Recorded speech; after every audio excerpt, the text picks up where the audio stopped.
जी, बिस्मिल्लाहिर्रहमानिर्रहीम। दूसरा part start कर रहे हैं और इसमें जो इम्पोर्टेंट एक टॉपिक है, इफ़ेक्ट ऑफ स्ट्रक्चर, कि स्ट्रक्चर जो है वो किस तरह से डिपेंड करता है न्यूक्लियोफिलिक सब्स्टिट्यूशन रिएक्शन पे। आपके सामने यहाँ पर कुछ एग्जांपल दी हुई हैं, जैसे ये दिया हुआ है methyl bromide, ethyl bromide, isopropyl bromide और टर्शरी ब्यूटाइल ब्रोमाइड।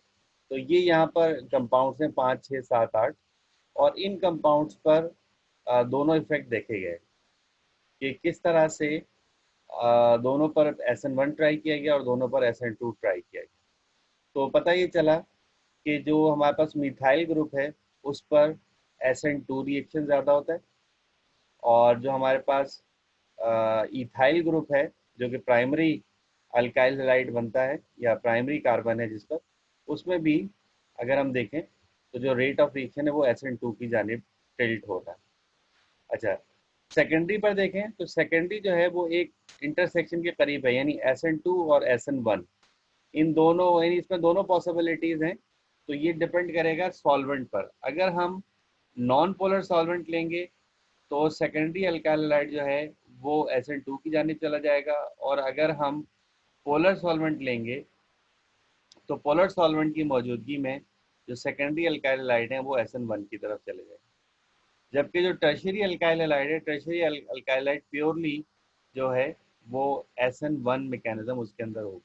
तो इस प्लॉट में अगर हम देखें तो चार हमने ग्रुप लिए, मिथाइल, इथाइल, आइसोप्रोपाइल और टर्शरी ब्यूटाइल, और इनमें जो अल्काइल हैलाइड है उसमें ब्रोमीन मौजूद है 5, 6, 7, 8। तो इन चार कंपाउंड पर ये पूरा एक्सपेरिमेंट किया गया, और जिसके बाद हमें पता चल रहा है कि प्राइमरी पर SN2, टर्शरी पर SN1, और जो सेकेंडरी अल्काइल हैलाइड हैं उन पर SN2 और SN1 दोनों पॉसिबल हैं। और ये ज़्यादातर डिपेंड करेगा सॉल्वेंट पर कि कौन सा सॉल्वेंट हम इस्तेमाल कर रहे हैं। अच्छा, इसी तरह अब आप ये देखिए यहाँ पर एक और सीरीज दी गई है, methyl chloride, ethyl chloride, isopropyl chloride और टर्शरी ब्यूटाइल क्लोराइड, और इसमें रेट ऑफ रिएक्शन देखा गया है। तो ये देखा गया है कि अगर हमारे पास इस पर रेट ऑफ रिएक्शन 1 है तो इथाइल पर रेट ऑफ रिएक्शन SN2 का रेट स्लो हो जाता है, सेकेंडरी पर और स्लो हो जाता है, और टर्शरी पर रेट ऑफ रिएक्शन और स्लो हो जाता है। तो ये बात यहाँ पर और वाज़ेह हो जाती है कि जो स्ट्रक्चर है, स्ट्रक्चर में प्राइमरी अल्काइल हैलाइड या मिथाइल अल्काइल हैलाइड जो है उनके अंदर SN2 रिएक्शन होगा, जो सेकेंडरी हैं उनमें मिक्स होगा SN2 SN1 दोनों पॉसिबिलिटीज़ हैं, और जो टर्शरी हैं उसके अंदर SN1 रिएक्शन की पॉसिबिलिटी।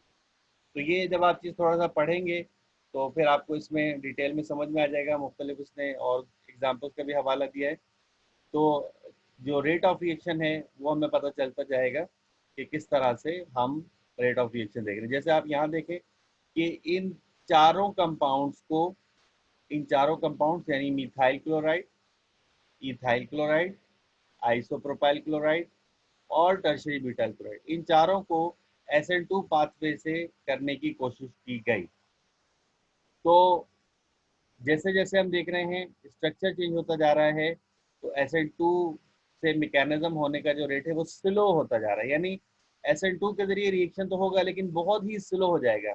यानी हम कंडीशन वो रख रहे हैं, हमने इसके अंदर जो सॉल्वेंट है वो नॉन पोलर ले लिया है। जब हमने सॉल्वेंट नॉन पोलर ले लिया है तो इसमें सॉल्वोलाइसिस नहीं हो सकेगी, इसके अंदर भी सॉल्वोलाइसिस नहीं हो सकेगी, यानी आइन पेयर नहीं बनेगा, कार्बोकेटाइन नहीं बनेगा। तो मजबूरन जो न्यूक्लियोफाइल है उसे फिर अटैक करना पड़ेगा। तो अटैक करेगा तो यहाँ पर आपको बताया कि जब टर्शरी ग्रुप आएगा तो अटैक बहुत स्लो हो जाएगा, सेकेंडरी में थोड़ा सा अटैक फास्ट होगा, प्राइमरी में कुछ फास्ट, और मिथाइल में सबसे ज़्यादा फास्ट होगा।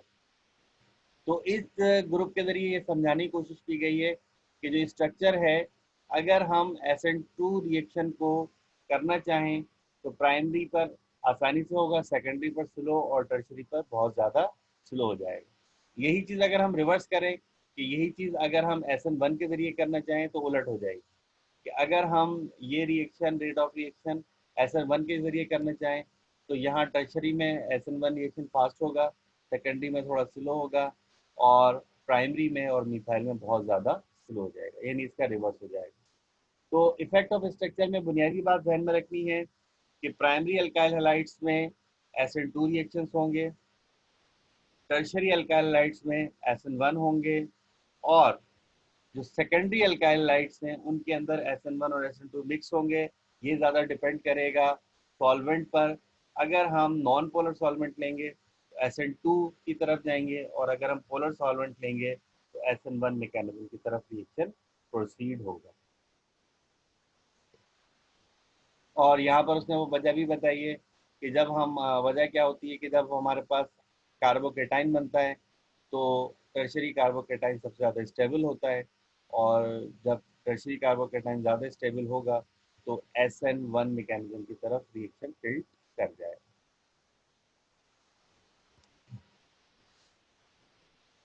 अच्छा, इस पेज पर अगर देखें हम तो यहाँ पर भी यही एग्जांपल जैसा कि मिथाइल क्लोराइड, फिर फिनाइल ये सॉरी बेंजाइल क्लोराइड है, फिर डाई फिनाइल है, यहाँ दो बेंजाइल ग्रुप लगे हुए हैं, और ट्राई यहाँ पर 3 ग्रुप लगे हुए हैं। तो यहाँ पर उसने ये समझाने की कोशिश की है कि जब कैटाइन बनता है तो कैटाइन क्या होगा, डिलोकलाइज होगा। और याद रखिएगा कि जब कैटाइन बनने के बाद स्टेबलाइज होगा तो SN1 मैकेनिज्म। ठीक है, जब भी कार्बोकेटाइन बना और वो अपने आप को स्टेबलाइज करेगा तो रेट ऑफ रिएक्शन SN1 होगा। इसी तरह से यहाँ पे जैसे अलाइलिक ग्रुप है, अलाइलिक ग्रुप में भी कार्बोकेटाइन अपने आप को स्टेबलाइज कर रहा है, और जब भी कार्बोकेटाइन अपने आप को स्टेबलाइज करेगा तो आमतौर पर देखा गया है कि जो रिएक्शन है वो SN1 के हिसाब से ही होता है। तो जो स्टेबिलिटी ऑफ कार्बोकेटाइन है वो जैसा कि हमें पता है कि टर्शरी कार्बोकेटाइन सबसे ज़्यादा स्टेबल होता है। तो अगर कार्बोकेटाइन बनने के बाद स्टेबल हो रहा है तो याद रखिएगा कि SN1 मैकेनिज्म पॉसिबल होगी। और अगर कार्बोकेटाइन स्टेबलाइज नहीं हो रहा, तेजी के साथ रिएक्शन में जा रहा है, तो फिर SN2 मैकेनिज्म पॉसिबल होगी। तो इन दोनों पेजेस पर यही चीज़ मुख्तलिफ एग्जाम्पल के साथ डिस्कस की गई है। अच्छा, अब इसमें देखिए कि इथाइल ब्रोमाइड, यहाँ पर प्रोपाइल ब्रोमाइड, और यहाँ पर आइसो प्रोपाइल, फिर यानी 4 है। हम इसको कह सकते हैं कि आइसो ब्यूटाइल ग्रुप है, और ये टर्शरी ब्यूटाइल ग्रुप है। और उसके साथ अब देखें ये है सब प्राइमरी। ब्रोमीन जिस कार्बन से लगा है वो बराह रास्त एक कार्बन से, ये भी प्राइमरी कार्बन है, ये भी प्राइमरी कार्बन है, ये भी प्राइमरी कार्बन है, और ये भी प्राइमरी कार्बन है। लेकिन बात क्या है कि अगर प्राइमरी कार्बन पर भी कोई बल्कि ग्रुप लगेगा तो वो बल्कि ग्रुप रेट ऑफ रिएक्शन को स्लो करेगा।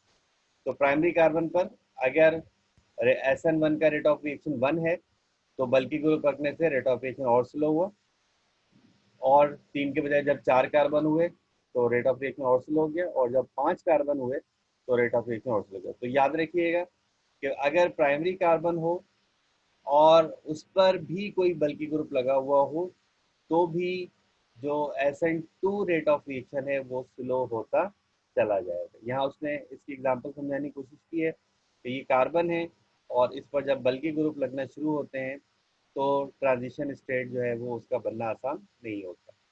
ठीक है, तो ये चीज़ ध्यान में रखनी है कि अगर प्राइमरी कार्बन पर भी स्टेरिक हिंडनेस पैदा होती जाएगी तो फिर रेट ऑफ रिएक्शन SN1 की तरफ जाता जाएगा।